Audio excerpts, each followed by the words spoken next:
마태복음 20장 17절에서 28절까지 말씀 한 절씩 교독해서 공독해야 합니다. 예수께서 예루살렘으로 올라가시려 하시되 12 제자를 따로 데리시고 길에 이르시되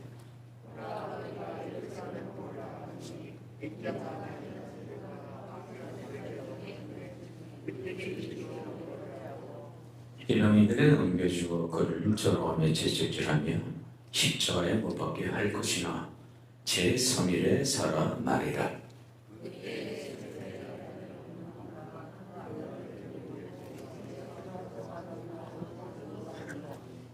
예수께서 이르시되 무엇을 원하느냐 이르되 이 두 아들을 주의 나라에서 하나는 주의 우편에 하나는 주의 좌편에 함께 명하소서.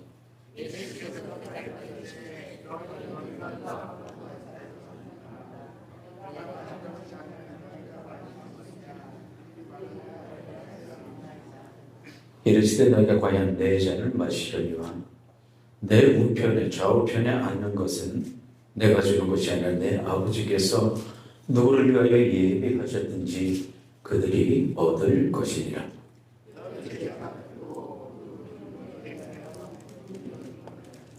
예수께서 제자들을 불러다가 이르시되 이방인의 집권자들이 그들의 입으로 주관하고 그 국왕들이 그에게 권세를 버리는 줄을 너희는 알거니와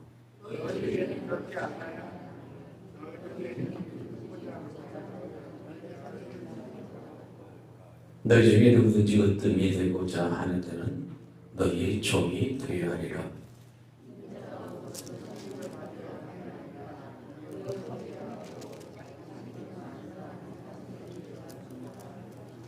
아멘.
칠 보내면서 우리 교회 원칙이다. 이럴 건 해도 되고 이거는 하지 않아야 된다.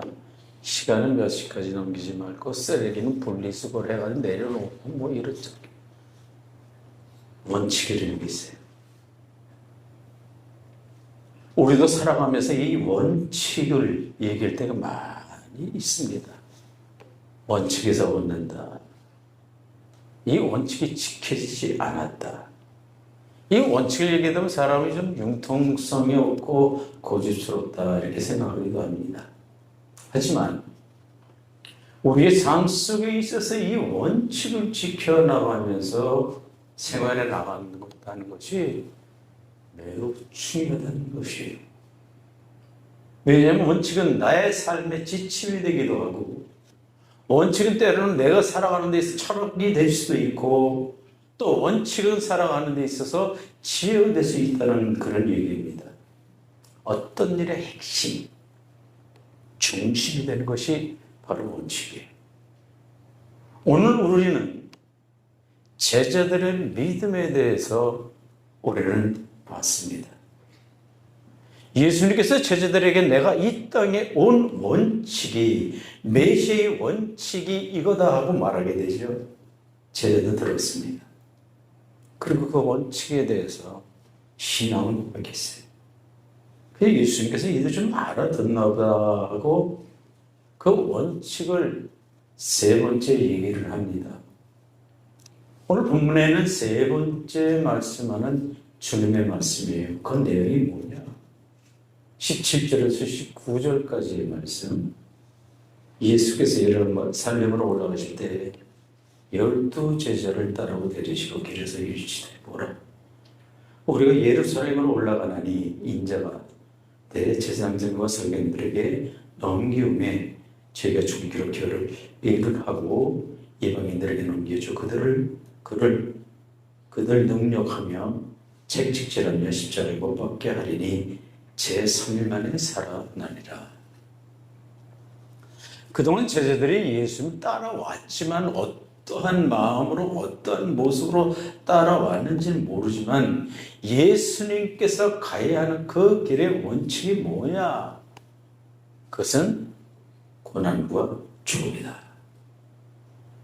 이 사실을 제자들을 가르치고 있는 거예요. 이미 세 번째입니다. 2번이. 그 원칙은 나의 마시는 잔이다. 피할 수 없는 것이다. 피하고 싶었어요. 겟세마네 동산에 올라가 밤새 기도하시면서 하나님, 이 잔을 내게서 옮길 수 있다면 옮기게 하여 주시옵소서. 그리고는 아침에 바로 예루살렘으로 향해 올라가고 계십니다. 이 예루살렘으로 올라간다는 것은 말씀드린 것 같이 대제사장들과 서기관들이 나를 넘겨주고 나를 죽이려고 하는 그 현장의 자리에 내가 그 예루살렘으로 올라간다. 죽음의 길을 가는 것이다. 근데 이때 문제가 생겼어요. 20절 말씀에 그때에 이 원칙을 가르칠 그때에 그 죽음의 길로 향해 나아가는 그때에 메시아 길로 가는 그 길에 그때에 어떤 일이 일어났습니까? 야고보와 요한의 어머니 살로메가 다른 이스라엘 모든 백성들이 그랬던 것처럼 이 땅에 새로운 왕국을 건설하시면 예수님께서 친히 왕이 되실 것이니까 내 아들, 당신에 대해서 충성을 다하는, 헌신을 다하는 야고보와 요한을 그 자식들의 미래를 보장해달라, 이 말을 하는 거예요. 그러나 예수님께서 22절에 말씀하시는 것이 뭐냐? 나의 마시려는 잔을 너희가 마실 수 있느냐? 또 이 말씀과 28절에 인자는 섬김을 받으려고 온 것이 아니라 섬기러 왔고 많은 사람들을 위하여 자신의 목숨을 대성물로 주어 오셨노라. 이 말씀을 하세요. 살로메가 이 말씀을 듣고 창피해 돌아왔지만 그 마음속에 자기 이기심이 무너졌어요. 인간 본에 대한 어떤 신앙이 완전히 무너져 버리고, 내가 이만큼 믿는다고 하는 권위적인 그런 신앙도 다 무너졌어요. 그리고 회개하며 돌아왔습니다. 그리고는 죽으면 죽으리라 침례 길을 걸어갑니다. 이 사람들과 이 순간에 어떤 축복관과 인생관이 완전히 바뀌었다는 것이에요. 왜? 야곱이 요한을 그야말로 순교를 당하게 하고 주님의 나를 이 땅에 세운 데서 목숨을 바쳐야 하는 그 길로 걸어갔다는 겁니다. 야곱은 헤롯에게 죽임을 당했어요. 요한은 밤모섬에 끌려가서 거기서 유배 생활하다 거기서 삶을 마감하게 됩니다. 어머니가 살롬의 이 어머니의 그러한 세상의 영광의 보좌는 얻지 못했지만은 주님께서 마시려고 했던 고난의 잔을 순교를 통해서 마실 수 있다는 것입니다. 주님의 영광 나라 이렇게 좌우편에 앉는 축복, 하늘나라 가서 받으시는 줄 저는 믿습니다. 저는 이 말씀을 보면서 우리 생각을 해봐요. 과연 우리는 주님 앞에서 무엇을 구하느냐? 내가 믿음을 가졌다고 하면서 내가 주님 앞에 구하는 것이 무엇이냐? 주님의 영광 그 자리 옆에서 승리의 잔을 들고 함께 할 거냐? 아니면은 고난의 십자가 옆에서 내가 주님과 함께 고난의 잔을 마시겠나이다.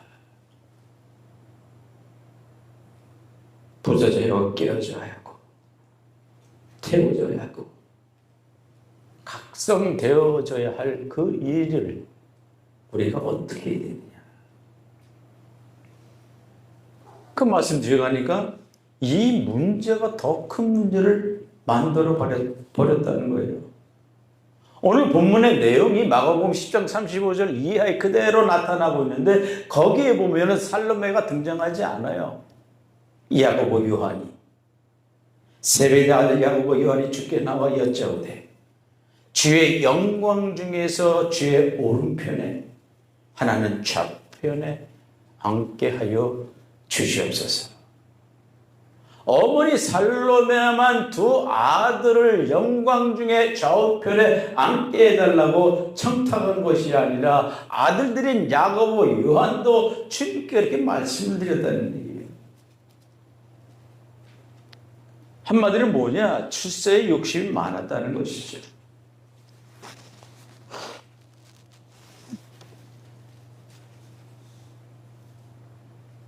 근데 그 옆에 있던 제자들이죠. 우리도 저 말을 예수님께 하고 싶었는데 먼저 선수 쳐서 청탁하는 거 보고 어떻다 그랬어요? 분노했다. 어떤 특별한 잘못을 해서 분노한 것이 아니라 자신들이 하고 싶은 말을 먼저 이 야고보 요한이 했기 때문에 분노가 치밀어 올랐어요. 하나님 나라에서 높아지려고 하는 것보다 이 땅에서 높아지는 것을 원했다는 결론이죠.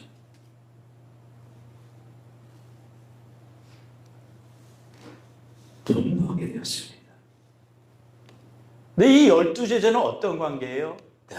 주님을 따라다니면서 가르침을 받고 또 주님과 동고동락을 하고 한솥밥을 먹는 그 사이, 그런 사이가 이런 일로 인해서 서로 분열이 되고 있다는 거예요. 미워하게 됐다는 얘기예요. 사랑하고 공경하고 격려해야 할 성도들이 분노라고 하는 불길 속에 던져져 버렸어요. 우리가 성경에서 나오는 첫 살인한 사람이 있죠? 누굽니까 그 사람? 가인이죠. 가인과 아벨이 있었는데 하나님 앞에 예배를 드리는데 하나님께서 아벨의 제사는 받아들였고 가인의 제사는 안 받아들인 거예요. 그러니까 자기 제사가 연락되지 아니한 것 때문에 이 가인이 분노가 차게 된 거예요. 다른 문제가 아니에요. 예배 문제, 신앙 문제로, 하나님의 문제로 분노가 생겼다는 것이에요. 이 분노가 생기니까 성경에 나타난 세 가지 현상이 있어요. 처음이 뭐냐? 안색이 변했다.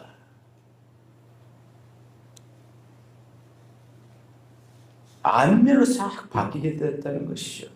본을 나오면 그렇죠. 안색이 싹 변하죠. 두 번째는요, 공격적인 그런 기질이 나왔다는 거예요. 가인은 공격적이 되었습니다. 그래서 동생에게 돌을 던져요.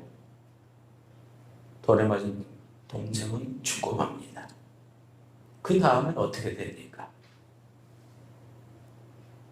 내 아우 아벨이 어디 있느냐 하나님께서 가인에게 물어볼 때, 하나님, 내가 내 아우를 지키려니까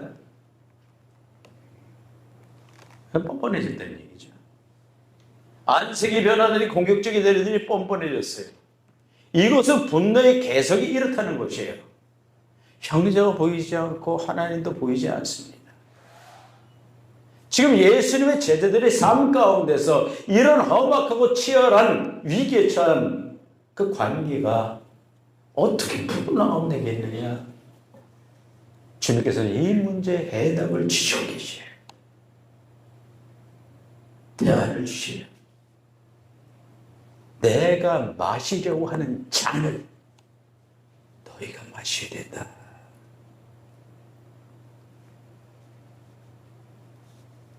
그 구체적인 모습이 뭐냐? 고난과 죽음, 내 자신이 나를 부인하는 잔을 마셔야 되는데 그것이 뭐냐? 25절에서 28절까지 말씀하고 있어요. 다 보세요.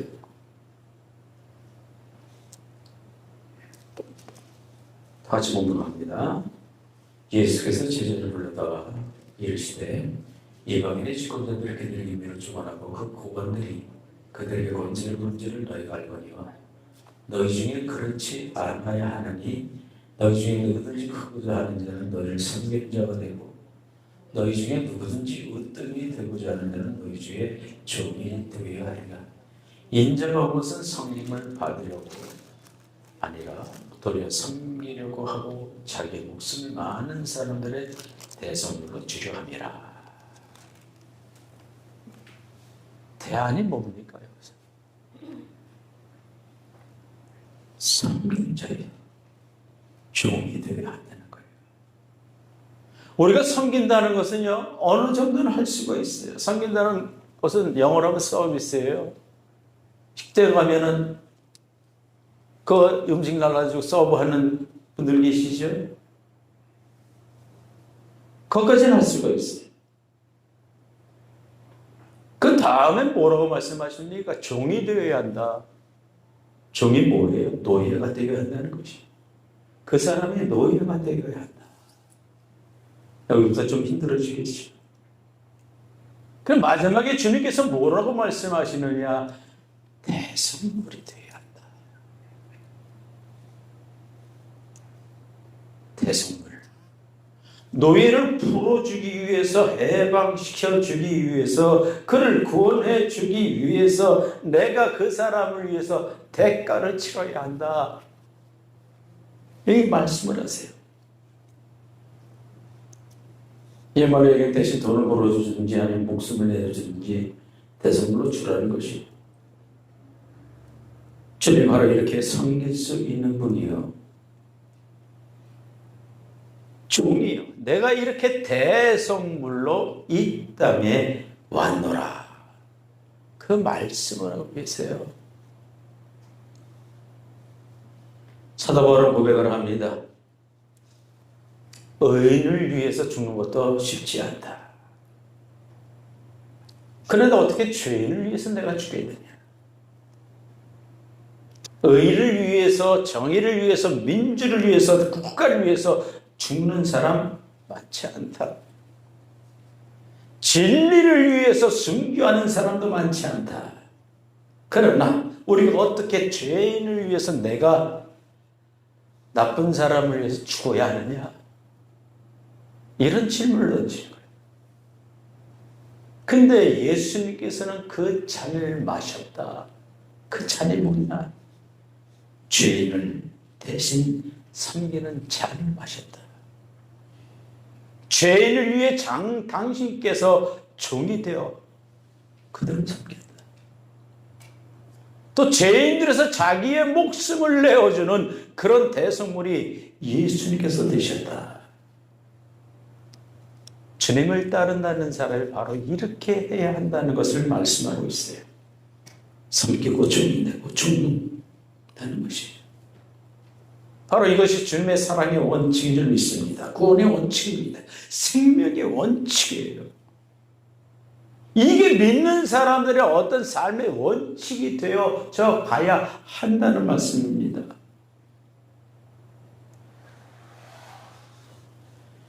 우리나라의 초대 대통령이신 이승만 대통령이 대통령을 재직할 때 어느 한 청년이 찾아왔어요.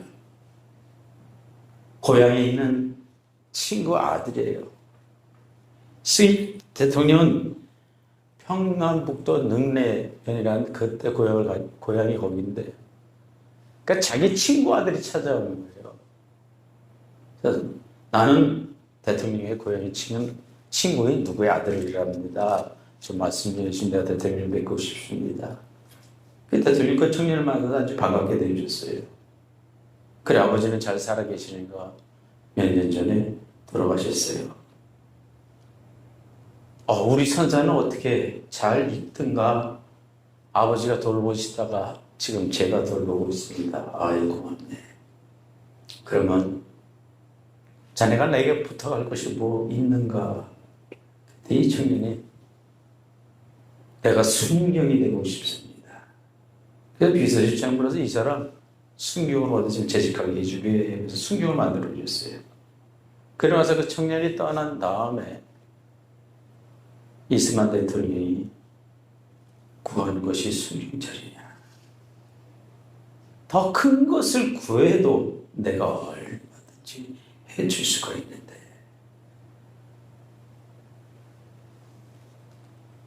대통령이 주성의 그 선산을 지키면서 아들까지 이제 대를 위해서 지켜주는 사람을 겨우 순경자리 하나가 달라고 요청했던 건 안타까운 마음이 들었다. 이 일이 우리 일이기도 합니다. 오늘 제자들의 생각을 가만히 보게 되면 이런 것이 아닌가. 순경자리 하나 내달라고 요청했던 그 청년과 비슷하다는 것이에요. 그러니까 주님이 너희가 구하는 것이 우편 좌편 누가 크냐 적냐 그것이 중요한 거야 아니라 너희가 구하는 것이 진정 무엇인지 너희는 알지 못한다. 한마디로 없어졌어요. 주님께서 그동안 말씀해 오셨던 그 알매가 쫙 빠지고 관심은 전혀 다른 데가 있다는 것이죠. 우리가 하나님 앞에 우리가 주님의 길을 가면서 먼저 우리가 구해야 하고 나중에 구해야 될 것이 반드시 있어요. 이게 순서가 바뀌면 안 된다는 것이죠. 하나님께서 여러분을 부르시고 나를 부르신 목적이 있는 그 목적, 생명이 있는 인간을, 생명 있는 너희가 구하라. 생명을 위해서 살지 못하고 이리저리 왜 바쁘게 뛰어다니기만 하느냐. 주님께서 우리에게 가르쳐주시는 이 생명의 원칙, 삶의 원칙이 생명을 위해서 너희 자신을 대성물로 주어라. 바로 이 말씀이에요.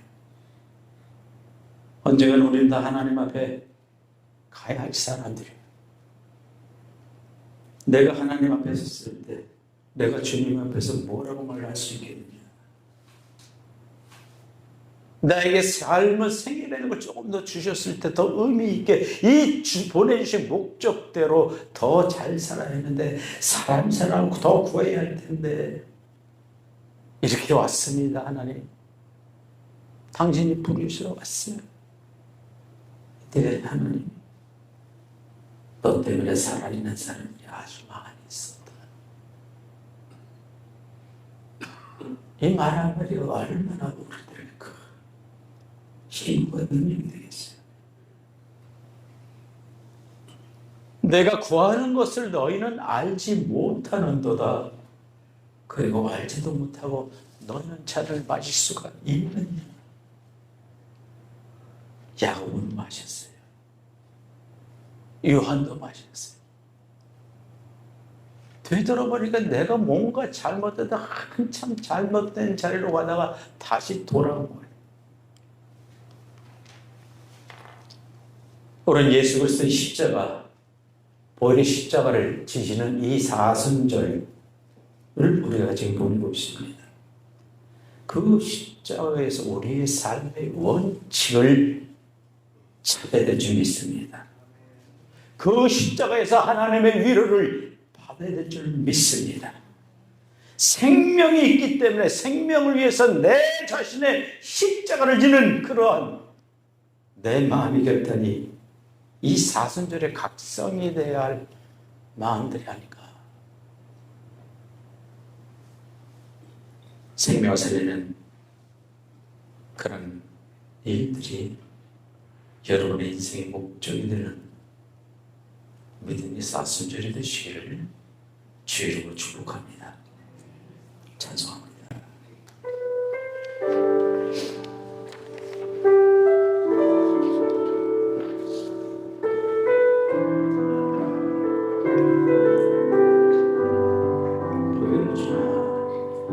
보혈을 지나 하나님 품으로 보혈을 지나 아버지 품으로 보혈을 지나 하나님 품으로 한 걸음씩 나가네. 보혈을 지나 하나님 품으로 보혈을 지나 아버지 품으로 보혈을 지나 하나님 품으로 한 걸음씩 나가네. 정귀한 주 보혈이 내 영을 새롭게 하시네. 정귀한 주 보혈이 내 영을 새롭게 하네. 보혈을 지나 하나님 품으로 보혈을 지나 아버지 품으로 보혈을 지나 하나님 품으로 한 걸음씩 나가네. 정귀한 주 보혈이 내 영을 새롭게 하시네. 정귀한 주 보혈이 내 영을 새롭게 하네. 다 같이 찬양합니다. 보혈을 지나 하나님 품으로 보혈을 지나 아버지 품으로 보혈을 지나 하나님 품으로 한 걸음씩 나가라. 보혈을 지나 하나님 품으로 보혈을 지나 아버지 품으로 보혈을 지나 하나님 품으로 한 걸음씩 나가네.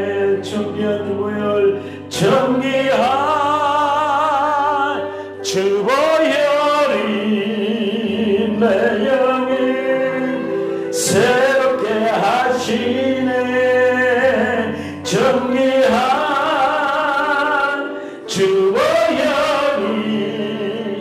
내 영을 새롭게 하네. 우리 시간에 소리가 합니다. 우리가 하나님의 부르심을 받고 우리가 생명을 살아가야 하는데, 생명을 구하기 위해서 내가 버려야 될 것, 내가 포기해야 될 것, 주님의 마신 잔을 내가 마실 수 있도록, 만에 이 사순기를 통해서 주님의 길을 회고하는 한 주간이 되길 바랍니다. 다시 소리가 합니다. 하나님, 주님이 마신 그 잔을 내게도 허락하여 주시옵소서. 주님이 걸어갔던 그 십자가의 길을 내가 따라 나갈 수 있도록 저들의 힘과 능력을 베풀어 주시옵시고, 생명을 주시고 그들과 내가 대성불로 나아갈 수 있다는 것 마음에 결단하는 이 시간 되길 원합니다. 내 삶의 목적, 내가 이 땅에 하나님께서 부르신 목적을 깨닫고 그 힘을 따라갈 수 있도록 하나님 역사하여 주시옵소서. 지금은 우리 예수 그리스도의 은혜와 아버지 하나님의 크신 사랑하심과 보이사 성령님의 교통 감화하심의 축복과 은혜의 역사, 주님의 길을 따라가려고 노력하고 애쓰고 주님의 십자가에 가는 이 사순 기간에 주님의 발자취 따라 살아가고자 하는 우리 성도들 심령 위에, 가정의 일터의 자손들 위해 지금부터 영원까지 함께 하시기를 간절히 축원합니다.